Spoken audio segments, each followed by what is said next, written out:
Welcome to Uncommon Knowledge. I'm Peter Robinson. The Martin and Illy Anderson Senior Fellow at the Hoover Institution, Victor Davis Hanson, is a classicist and military historian.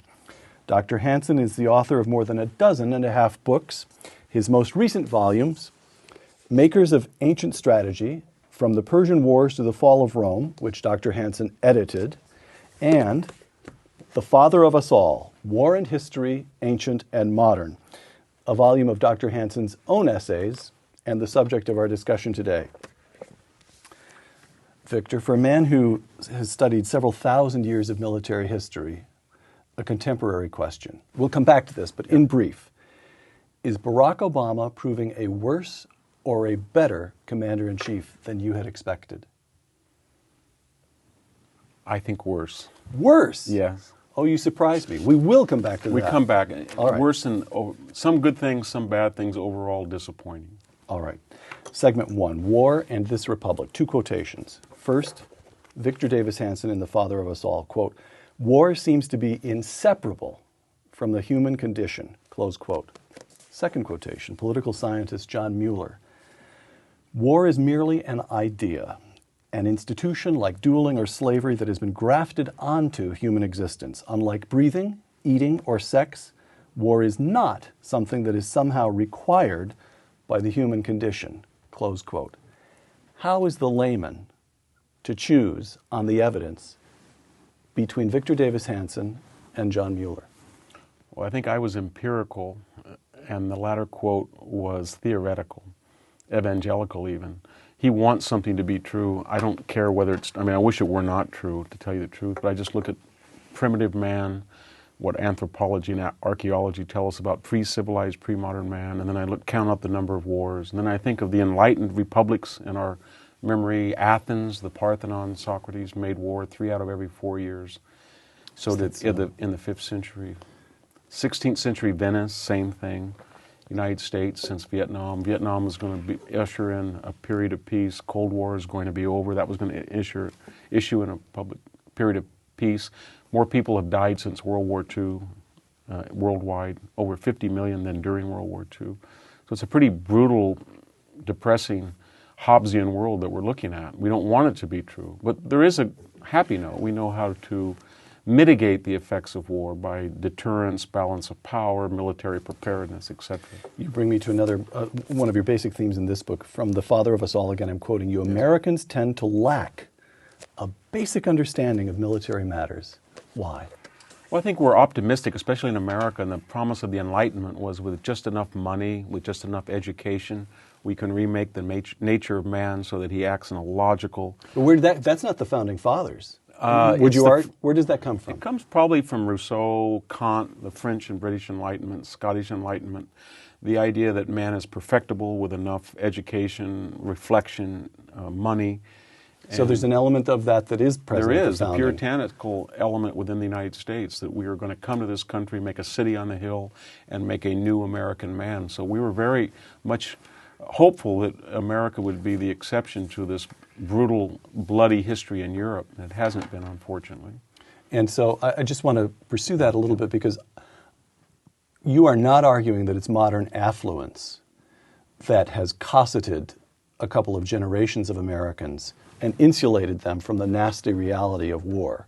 Mm-hmm. You're arguing that there's a philosophical strand of perfectionability that's present at the founding and runs all the way through our history. All the way through American history, all the way through Western civilization, through the Renaissance, all the way back to Greece and Rome. A utopian strain that, because after all, war is legalized murder, doesn't make sense. It's antithetical to civilized, polite, educated, affluent people. And there's always been a strain there that thought that they could adjudicate world tension through precursors of laws, the Hellenic protocols, pan-Mediterranean ideas, the League of Nations, etc. Kellogg-Briand Pact. Yeah. But you've got 2 themes in this book, in The Father of Us All, that are, at least as I read them in tension. The importance of military education. You lament its decline. We'll come to that.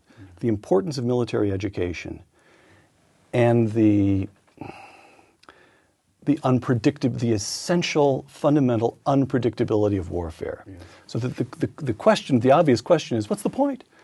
What difference does it make if Americans are ignorant of military history when military history can't really tell us in detail how to invade Iraq or what we should do in Afghanistan? Military history can tell us within parameters. Let me give you one example. Sure. This country literally tore itself apart over legitimate questions of why we didn't have up-armored Humvees or sufficient body armor, or why we didn't. And military history would have said, in a consensual society, we need to adjudicate, argue, refine those questions. But it would also say to the American people, hold on. There has not been a war that America's fought when there were not gigantic lapses of organization, strategy, tactics. I'll just give you one example. Sure. We invade Normandy, we plan on everything, we take a year, it's successful, less than 3,500 are killed, we know the grains of sand, we know the current of the water and what happens. All these great luminaries who fought in World War I or knew of Normandy and France from previous experience, Bradley, Eisenhower, Marshall, a lot of them had been in France, not all of them, but they land. And what happens? They get in 5 miles from Omaha Beach and somebody radios back to Eisenhower, there's something called the bocage, the hedgerows. And then suddenly 80,000 Americans are killed or wounded from June 6th to the end of July. Nobody planned on it, nobody thought about it. Just imagine that it makes Iraq look like child's play. And yet that generation understood things like that happen in war, and victory goes to those not who make mistakes, but those who make the fewest mistakes and press on and learn from their lapses. All right. Segment 2, the American way of war. Yeah. You mentioned a number of factors that make the American way of war distinctive. Let's consider a couple of the factors you put forward. All of these I'm quoting from the father of us all. Quote, Americans are united by shared ideas and commitments such as the ideals of equal opportunity and individual merit. Our military functions as a reflection of our national meritocracy. Explain what you mean by that. Well, take it for example, we always say that drafts and mobilizations and conscript armies are the ideal, and they are in a sense because they get people from different backgrounds and put them all together. But North Korea has a draft. Iran has a draft, but they don't serve the same social need or civic need that ours does. In other words, we have a professional military of volunteers now who have more rights and responsibilities because they are Americans, and the military code of justice reflects, in a military sense, the Constitution than a North Korean or an Iranian conscript. So the ideas of America are transmogrified into our military. So each soldier understands that he is an individual and a citizen. Each Iranian, each North Korean is not a citizen. They may be a draftee, but they are a coerced subject with no rights and no rights of legal protection under the law. And that makes a difference for a soldier who's fighting, because he understands that he's fighting for a system that empowers the individual, will empower his children, will empower his friends, and he's not subject to the capriciousness of a tyrant or a dictator or a thug, as in true of North Korea in the long run. Right. You made the point earlier that victory goes not to those who make no mistakes. Yeah. Everybody makes mistakes in war, but to those who make the fewest. But you also argue elsewhere in the book, victory also goes to those who can adapt to the mistakes and adapt to the. And there's the individualism, the adaptability of the individual American soldier is important. Yes. Right. Yes. I'll go back to that first example about the bocage. Right. So they go in there, and all of their grandees and all of the SHAEF organizers did not anticipate the bocage. And the Shermans were not up to the Panzer Mark III and the Panthers, and they were exposed when they went up over the hills. And what happens? The individual says, we can weld spikes on rhinos onto the tank, we can blast through the hedgerows, and then that filters through to the sergeants, to the majors, and then people argue about it. And then that bottom-up, top-down filtration of knowledge is absolutely impossible in an authoritarian dictatorial system that's reflected in martinets in the military. And our system has always allowed that osmosis of ideas. It happens throughout Western civilizations. It's there with the Greeks. Greek soldiers will say, or Spartans, we have a testimonia where a Spartan hoplite will say, wait a minute, we should not be drifting to the right, let's stop. And his commander will then make ad hoc decisions. So that reflects the society in which people participate. Another aspect of the American way of war, I'm quoting again from the father of us all, The frontier experience on such a vast continent made Americans conquer time and space. Close quote. What has that got to do with our way of war? Well, if you look at World War I or World War II, there was an impatience. In World War I, within 11 months, we put 1 million soldiers into France and Belgium without losing one, and the whole purpose was to restrain Pershing because he wanted to get there, find the enemy, defeat them, and get home. In a very restless, consensual society who's used to going on to the next things. The problem with Iraq was, in part... Was Pershing making a political calculation? That is to say, an American general even then said what generals say today, which is in America you have to win fast, the public won't stand for a long... And he wanted to go to Berlin, which would have been the right thing to do after the war. Patton is the... Second World War. Yeah, he's emblematic of the American experience. Get in tanks, forget the flanks, push, push, push. And so Americans in this vast continent of great distances were very attuned very early to machines, the transcontinental railroad, the telegraph. Young kids grew up fixing Model A's, fixing Model T's, shooting their own guns on the frontier. That restless can-do, the individual wants to move, made the American military a very mobile, highly impatient, very adept at transportation, logistics, and it was not well suited for something like the Somme or Verdun or 6 or 7 years in Iraq or Vietnam. Guns. Widespread gun ownership in the United States, I'm quoting you, has meant that a large segment of American youth does not grow up afraid of or inexperienced with firearms. Close quote. Yes, I think that helps a great deal. If you have a society in which firearms are either rare or they're outlawed or the gun owner is viewed under suspicion, it's very hard to take somebody at 18 or 19 and give him a gun and say, go do it. Well, I talked to a lot of people in the military. I don't think I've met very many American soldiers who had not shot some type of rifle or shotgun or pistol before they got into the military, and they feel very comfortable with it, and they talk about guns. And so it's a gun-owning society. It still is. All right. Now, the emphasis on a broad democratic military, the elimination of the draft means we've now had several generations of Americans who've simply skipped military service. Military action of mass and materiel and impatience. Well, but in Afghanistan we're relying on small units of special ops. A gun culture, does that still apply when we've got unmanned drones firing from 30,000 feet when somebody pushes a button in Kansas or Florida? Well, so in other words, are we moving, is what we know, what you describe as the American way of war, are we at an end? Are we No, I don't think finding so. our way into some new way of war? The Romans had a phrase called mutatis mutandis. Everything's the same if you make the necessary corrections for time and space. So we don't have as many gun owners, obviously, in an urbanized society, but we have this weird video gun culture. So the people who are directing predators are people who are doing this with their hands, and they're used to it as somebody who's not, I guess, not hostile to the notion of playing a very violent video game. That element within our collective experience translates into a very adept console shooter, if I can use the term. And we look at Afghanistan, I know that we're doing counterinsurgency, we're trying to win hearts and minds, but if you look at the American material effort, the sheer pallets of food, the enormous expense in predators, we are trying to use technology, capital, expertise to win that war, as we usually do. We're not trying to win that war by saying, maybe we should, we're going to get 5,000 Afghan speakers, we're going to send them out, and over 20 years, by osmosis, they're going to make a kinder and gentler Afghanistan. So you don't see... We're restless, in other words. I'm thinking back to 2003, or even 2002, when we're preparing to go into Iraq. And Shinseki, the Army Chief of Staff, said we need 200, 300, I can't remember the name, but he was clearly on the side. It sounded almost like World War II. We need hundreds of thousands. We need mass. And Donald Rumsfeld said, no, we need a small, rapid force.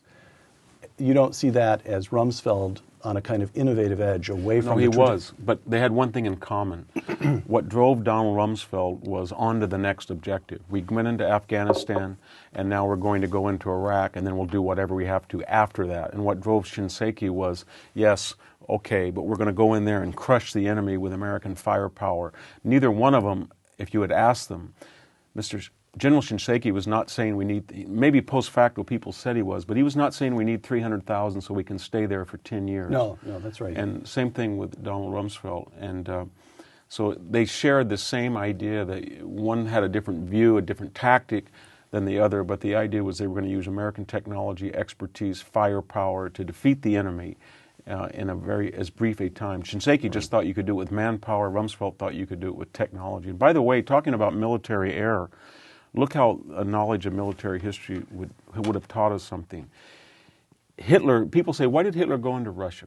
Hitler went to Russia because he looked back at World War I. The German army had knocked the Soviets out in 2.5 years, or the Tsar and then the communists, 2.5 years. But they never knocked the French out and the Allies, the British, for 4 years. So they go into 1940, 6 weeks, they knock out the French and the British. And Hitler's thinking, oh my God, the nightmare of World War I's over. There's a formula. 4 years to 2 in World War I will mean 6 weeks to 3 weeks in World War II, because the Eastern Front's always the easiest. That's why he thought he could get away with 3 weeks. He didn't have a winter. Think of us. We go into Afghanistan 7 weeks, and we have the Loya Jirga and a constitutional system up in 6 months. Americans are thinking, wow, we beat Saddam before. It's a literate society. It has ports. It's got visible airspace. It's got all the advantages. They take out Saddam in what? Half the time they took out. 3 weeks. Exactly. And they're thinking, okay, 6 months led to a consensual society in Afghanistan, 3 months in Iraq, and they didn't plan sufficiently. And it shows you that a lot of people make these false analogies, and they don't take that each situation is different. Knowledge of military history might have said to them, be careful, Hitler made the same analogy about the relative difficulty between the East and West fronts, and he learned the wrong lessons from World War I. Right. Segment 3, to use the title of one of your essays here, Your Defeat, My Victory. The father of us all, quote, preoccupied with the daily news from Baghdad, this is during the war in Iraq, we seem to think that our generation was unique in experiencing the heartbreak of an error-plagued war. Tell me what you mean by that. You've touched on it, but... Yes, think of all the things, for everything that we said that went wrong in Iraq, too few troops, insufficient body armor, Humvees not properly armored, miscalculation of sectarian violence, etc. I could give you a parallel from Korea. I mean, who ever let Douglas MacArthur be ensconced in Tokyo as he crossed the 38th parallel after that brilliant victory at Incheon, and the peninsula widened in Korea, the weather got worse, the numbers per square mile lessened of American troops, and suddenly 400,000 Chinese came across the border. Well, what was the failure? MacArthur should have known he shouldn't have pushed that far north? He had no intelligence at all that was reliable about communist intentions. He had no intelligence about the terrain. He had no intelligence about the weather. And he had absolutely mystified the entire Joint Chiefs because of his brilliant prior success. And all of those things. So he was operating on his own in isolation. Exactly. And they said, we don't dare question Doug MacArthur because we were wrong at Incheon and he was right. And then people would say, look, you only have 170,000 UN troops. This is a recipe for a disaster. So my point, I could do this ad nauseum, but all of those things... Not ad nauseum, but just for 1 second. Yeah, but all those things happened in Iraq, and the difference between that generation and ours is people said, it's not lost. Send Matthew Ridgway over there. Matthew Ridgway gets over there, it is lost. Everything's bad. And he says, you know what? I do not want to hear anybody talk about defeat. We're going to win. 3 months later, they retake Seoul, and they're across the 38th parallel. And the difference was because not only the commanders had been through World War II, but the public remembered that you had an educated public. They knew what to expect from war. Is that correct? But they also had a tragic sense. These were people who had come out of the Depression. Some of them, when they ate meat, they knew it came from a cow, and it was a bloody mess to get them that. They knew when they flushed a toilet, it went somewhere. They knew all of these terrible things about life, that it was nasty, brutish, solitary, and short sometimes. They didn't have 500 channels. They did not have cell phones. So they factored in... They turned on Truman, Victor. They did Truman. They absolutely. His approval ratings. And they did. He left with lower approval rating than Bush. Of course, they rebounded and I think in a way that Bush's will too. But nevertheless, that generation was much more tolerant of human error. And it's true of civilization in general. The more affluent and leisured a civilization is, the harder it is for them to make sacrifices. Sometimes that can be good because they have they have greater intolerance for military stupidity. But think about Iraq just for a second. I know it's controversial, but we have just seen the Vice President of the United States say that Iraq, quote, will be one, might be or should be or would be one of our administration's, quote, greatest achievements. Right. And we have a president who said and ran on the platform when he announced his candidacy in fall 2007 that he wanted all combat brigades out in March, not 2009, 2008. So now you have a president and a vice president that have absolutely not tampered with the Bush-Petraeus plan for Iraq. They keep talking about withdrawals, but they haven't. And now they're not only not tampering with it, but they're claiming it as one of their greatest achievements. That's, but Victor, that's very American. You talked about the impatience with military stupidity. We have Truman cans MacArthur, Ridgway goes over, he's a dynamic young figure, and then Eisenhower is elected president. Eisenhower knew a thing or two about command. He actually goes to Korea himself, sizes up the situation. In other words, you get the feeling that the commanders-in-chief are right on top of the commanders in the field.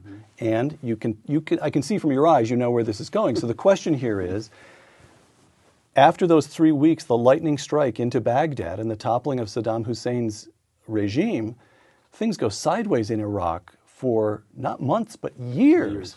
And don't you have to admit that George W. Bush just doesn't push the commanders in the field hard enough and fast enough? It's what was it, after 3.5 years that he gets to Petraeus and the surge. Yes. Lincoln is going through commander. I mean, I'm trying to use military history against you, Victor, Yes. here. Lincoln goes through commander after commander after commander. 11. And Bush defers to the commanders in the field. He does. But remember that 2003, he's dealing with people who did the impossible. Everybody was Wesley Clark suggested 5,000 people might be lost taking Baghdad. We had 50, 60,000 lost, we were told. So this thing happens, and what happens? The architect of this brilliant 3-week victory, Tommy Franks, looks around and says, hey, by summer there's an insurgency. He quits. It would be like Patton quitting when he got to the Rhine River. And so then Why did he do that? I think he saw that this 3-week brilliant victory was sideways? Starting to develop into a messy occupation, and he wanted to Shouldn't the commander-in-chief or the secretary of defense have called him in and said, absolutely. "No, you're going nowhere. No, you're right there for another year"? He should have done one of two things. He should have said, General Franks, you were the architect of this victory. You're still a young man. We have to ensure this victory. And if you don't want to do it, we're going to fire you before you retire. He should have done that. And that would have sent a message that this is not just shoot them up, go in, and go on to the next country, but you have to stay there. And a lot of people died because we were not ready for that occupation, politically, militarily. And there were a lot of other mistakes. I mean, but to the earlier point, you're defending. All right, so Franks, the treatment of Franks, letting Franks slip out so easily was a mistake. Yes. But then the period of Casey and Abizaid in command in Iraq, and Bush lets them, and the whole thing seems to slip sideways. Yes. Is that an error, or was there no one to whom to turn yet? Bush, when he looked at the anti-war opposition was basically, we have no business in the Middle East. It's a foreign, strange place. You're in there for oil. We don't want to be an ugly American, etc. And so Bush was operating on, how do I satisfy that opposition? And that fed into the Casey-Abizaid narrative of what? A lighter imprint, just go in there and get out and withdraw. And that he thought that he might pacify opposition by saying, okay, we're going to have a light imprint. But the problem, what he didn't understand is that most people, before they have any ideology, they have one directive. They want to win. You get the most left-wing person, and he will identify with a military victory. Segment 4, ain't going to study war no more. I'm quoting from one of the first essays in here. Yeah.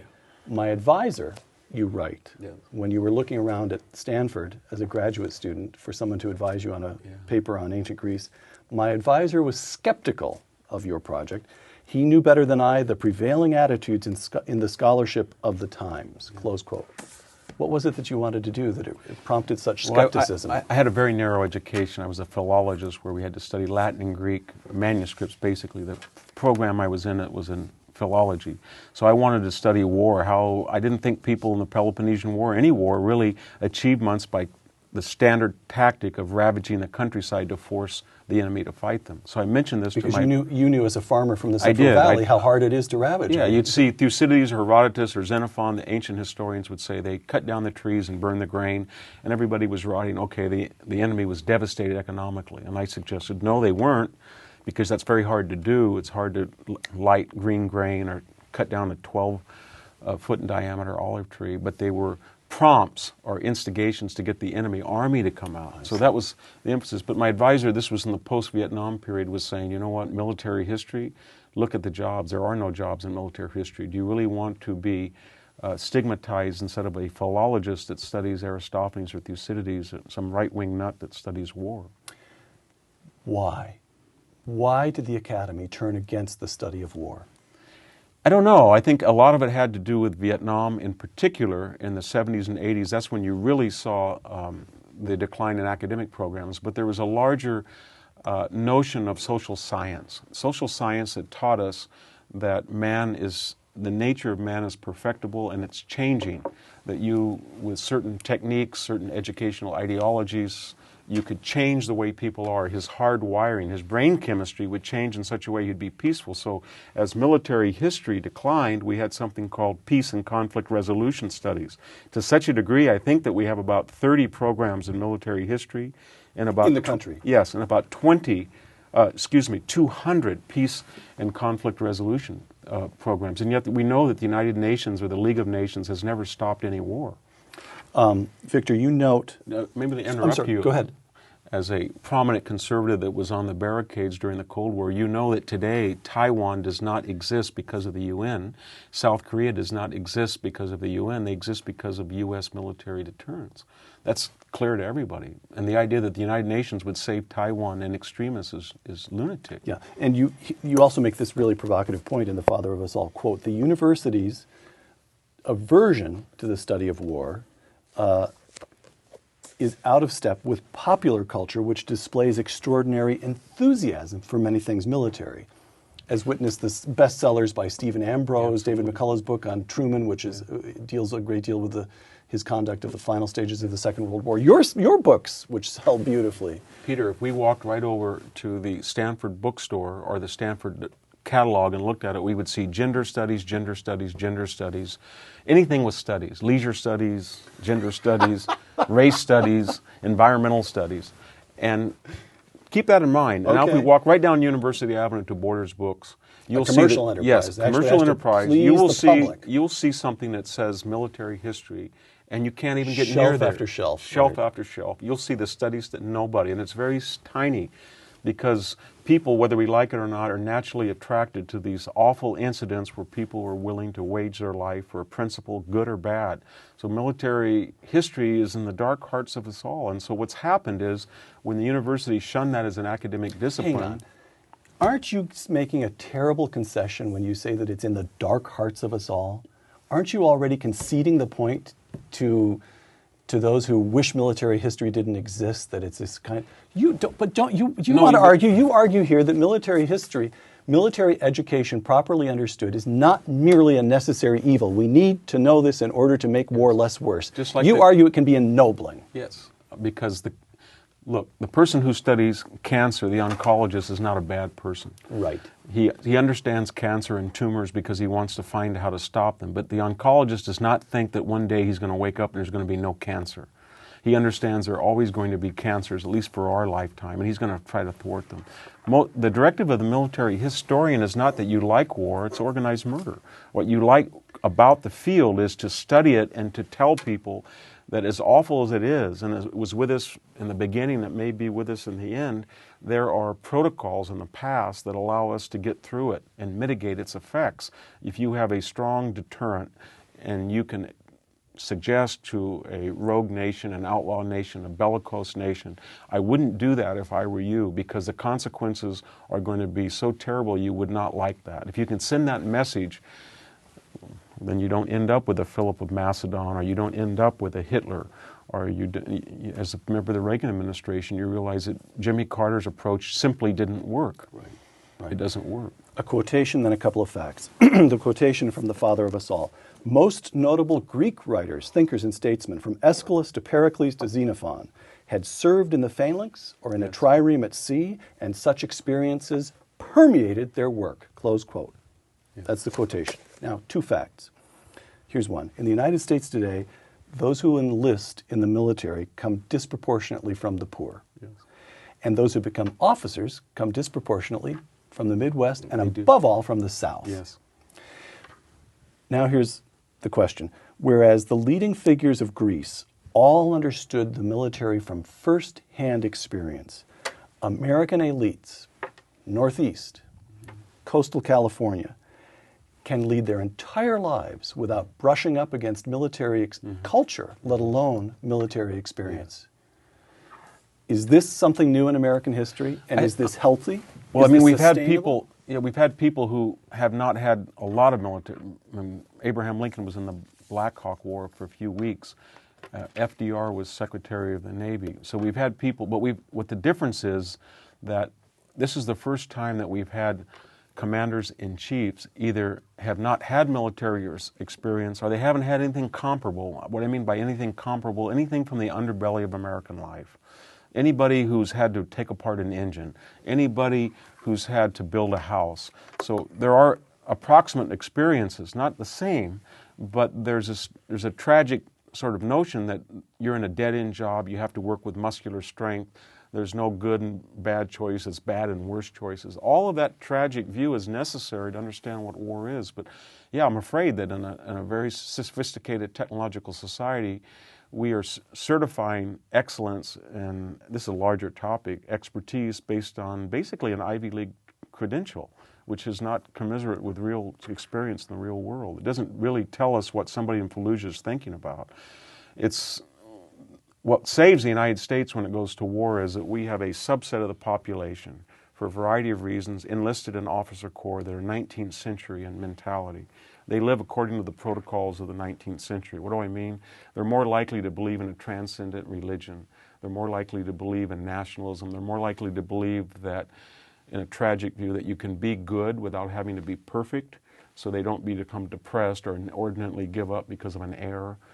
They are more likely to have had experience with muscular matters. And so their military really hasn't changed since the 19th century. The people who are ordering it and organizing it and auditing it have changed greatly. But so far, they're sort of like stuck in amber. And they've been a great salvation to the United States. This will lead us, segment 5, yes. Man of War, you. Victor, for whom are you named? I'm named for Victor Hanson. He was a son of a Swedish immigrant, and he was an orphan. His mother died in childbirth. His father left him, so my father raised my father's family, and they joined the Marine Corps together. My father, for a variety of long stories, transferred to B-29s, and he joined the 6th Marine Division. He was killed in Okinawa on the last day of Sugarloaf Hill campaign. 29th Marine Regiment, 6th Marine Division, had about 90% casualties. You write in The Father of Us All that you grew up, quote, around veterans of both world wars who talked constantly about battle. Yes.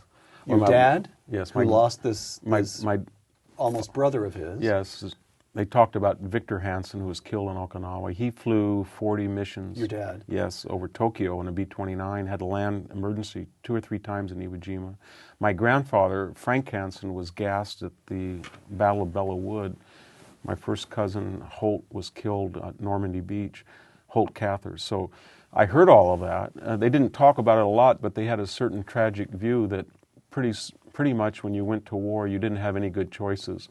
And they expected the worst to take place. And it also was permeated with this agricultural, we grew up on a farm, so just as you lost a crop one day before you were supposed to pick because of an inopportune hailstorm, or you had all your raisins ready to dry and a storm came up from Mexico and ruined them, that was the same type of things that we were told happened in war. And the result was a pretty bleak Scandinavian view that life is, as I said earlier, nasty, brutish, and short. And you grew up on a farm, but you had an academic, clearly you were a bright kid, and you got good state. Debatable. Well, all right, you ended up at Stanford as a very young man, and not everybody from the Central Valley did.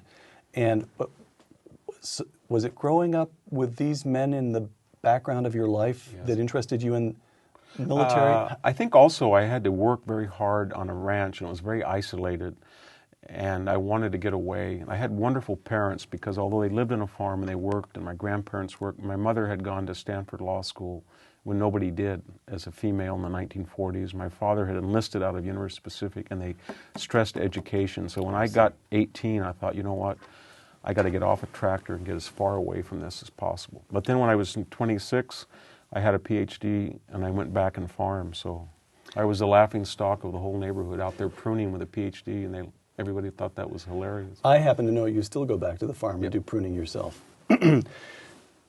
From the father of us all, what bothers us about wars is not just their occasionally horrific lethality. It's that people like ourselves choose to wage them. Close quote. Explain what you mean by that, particularly now that we know that your dad was bombing Tokyo. Yes. Well, I mean, I can remember being in high school and having an advanced placement class on Hiroshima. I didn't really know anything about my dad, and he came to address our class about bombing Tokyo, and I was horrified because I did some research, and the March 11th fire raids did much more damage in Hiroshima. Right. And so I tried to tell him, I said, gosh, you're a war criminal. And he laughed and said, no, we stopped the Imperial Japanese Army. They were killing 20,000 Koreans, Chinese, Filipinos a day, and there was no other way. We're not supermen. How would you stop them? I remember he said to me, exact words, Victor, how would you stop them? Tell them to stop? We had a B-29. It would get 16 hours. He said it was like flying at night from Fresno to Utah. Where'd they take off? Took off on Tinian. They flew 1,600 miles in a rickety plane that was experimental. He had 16 planes. 14 never made it through the war. 2 crews survived. They brought in 8 crews. All of them got either shot down or lost. And his attitude was, I'm not a god, I'm just a human. And we were better than the alternative. So what he taught me was that the United States never has any claims that it's perfect. It's just better than the alternative. And if you don't believe it's better than an alternative, there's no reason for it to continue, really. And that idea, that agricultural military idea that humans are not perfect and they make mistakes, but the idea of being enduring and adjudicating them and judging them and correcting them and having some tolerance for human frailty is very important, not only in war, but also in farming and human experience. This utopianism has been fatal to our side. It's a new barbarism where we insist on perfection or we're no good. Barack Obama, speaking in Oslo, Yes. giving his speech accepting the Nobel Peace Prize, quote, sworn to protect and defend my nation, I cannot be guided by the examples of, and he mentions Gandhi and Martin Luther King alone. Mm-hmm. I face the world as it is. Make no mistake, evil does exist in the world, close quote. This brings us back to the question with which we started. Evaluate Barack Obama so far as Commander-in-Chief. Yes, he sounds as though he has the tragic understanding, he does, doesn't he? but you have to make one qualification. What Right. Barack Obama says, unfortunately, is not a guide to what he does. I mean, he said that he was not take campaign funds. He did. Shut down Guantanamo within a year. Tried KSM and all that stuff. Tribunals bad. Predators. Just words. Yeah, just words. Just look what he's done. I think that what we are seeing as a commander-in-chief, unfortunately, is a reset of the reset diplomacy. He came in and said, whatever Bush did, I'm not going to do. And now, whatever I said I was going to do, he's reset everything. Hillary Clinton the other day said, oh, there was kind of a coup in Iran. We didn't know the Revolutionary Guard really run things. So that Iranian thing is sort of off the table. The Russian deal where we had sort of said to the Czechs and Poles, no missile defense because they're going to help us with that. That's off the table. The Chavez outreach. He's going to be a stabilizing figure if we can get Bush out of the picture and use our charm on him. That's out now. Chavez is more involved. The Chinese said that the relationship's in trouble and it's our fault because basically we thought we can keep borrowing $1 trillion from them and then hector them about human rights Tibet, sort of like you going to your banker. You're wrong. He's been a better commander-in-chief than people like you and me had any reason to expect or than we did expect, and here's why. Because now the American people, and in particular the Democratic Party, have had this experience of watching someone who clearly intended to do everything as differently from George W. Bush as he could, in effect ratifying one aspect of American military reality after another. We're now going to try KSM in a military tribunal, not up in New York. We're still at war in Afghanistan. He increased the number of troops. And so now the war on terror has become bipartisan in a way that it couldn't have been if a Republican had succeeded Bush. Isn't it? So am I not making a case? You're absolutely right. All this is true, right? This is good news, right? It is in a way, but it's why Woodrow Wilson can do what he did in World War I, FDR can do what he did, and Truman can do what he did, LBJ and JFK can do what they do, because the idea is that a Democrat is a man of peace. He's a utopian. He doesn't like war. He goes to it reluctantly. A Republican is a bloodthirsty warrior-type person who likes war. And so anytime we have a Democratic president, the left wing is willing to forgive him in a much greater degree than he is a Republican. You're right. Obama's been a great gift not only to the Republicans but to George Bush, because single-handedly he showed the world, he said to the world, your anti-Americanism, your George Bush hatred, your writ that Bush shredded the Constitution, it had nothing to do with reality. It was just piggybacking on the American left's critique of a sitting Republican president for partisan purposes. You know why? Because look, we're doing everything that he did in Iraq, everything in Afghanistan, tribunals, renditions, intercepts, Patriot Act, etc., predators. And you people, where are the marches in Europe right now about predators? They don't exist. Where is some Hollywood celebrity giving a speech at the Oscars about rendition? Where's the movie Rendition? Where's the movie Redacted? Valley of Eli? Where's all these Hollywood anti-Iraq movies? They don't exist. Last couple of questions. Michael Labite, if I'm pronouncing his name correctly, submitted a question for you on Facebook. By the way, we announced a couple days ago that we would be doing the show together. Dozens of questions that mostly young people want to put to you. We only have time for one here. So Michael Labite says, what's changed in American war-making doctrine that has somehow permitted us to go from the doctrine of overwhelming force, Sherman, MacArthur, to this notion of social work under General McChrystal? Now, I'm not sure that you're going to let the questioner get away with calling General McChrystal's approach social work, but that's the question. Two things. Yep. One was the advent in the 1940s of nuclear weapons, which meant that the traditional Western way of war of using overwhelming force to the enemy submits was problematic if you were engaged in a nuclear exchange. That was number one. And number two is with a greater, more educated, more affluent, and more interconnected world populations, you had a lot of people who believed in the ultimate promise of the Enlightenment, that war was a thing of our Neanderthal past, it was a mistake, an accident, and we could educate people to a certain degree, and that such a utopian idea is the problem with the American military is not just they can't lose soldiers. That's understandable. You're not going to let the questioner get away with suggesting that McChrystal is just engaged in social work. No, I don't. You have a high regard for McChrystal. Oh, I do. Right. General McChrystal has a pretty formidable reputation in Iraq. He's a man who knows war firsthand. He's trying to win hearts and minds in a very sophisticated manner. I'm just saying that it's very hard for us. You can't have a soldier in today's society in the West. Imagine if General McChrystal, as General Patton said, that lined up the whole American military and said, we're going to cut the guts out of those people, we're going to slime them, we're going to go through them like blank through a goose. The society is postmodern. It's not up to that absolutism. And so it makes it very hard to fight a war, because what's war? It's based on an absolute reality. You have to kill the enemy before he kills you, and you have to kill enough of the enemy so that he agrees to your political agenda. And that's Neanderthal. And yet we have a pre-modern problem with a postmodern approach to it. And it's very difficult. I have nothing but sympathy for General McChrystal. You have to be a PhD and a killer at the same time. Final question from the father of us all. Military history has a moral purpose.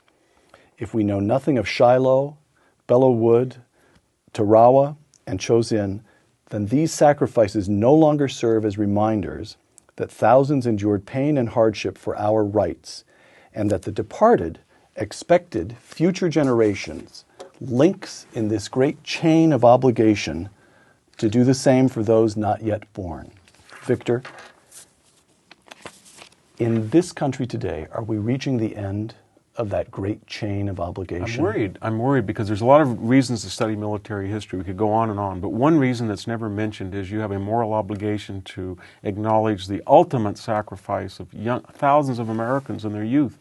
When you go to Walmart today and we see all that plethora of goods and that instant credit, we have to understand that there's somebody we don't even know, don't even care about, who died in a place like Okinawa, who died at Shiloh, who died at Valley Forge for that opportunity.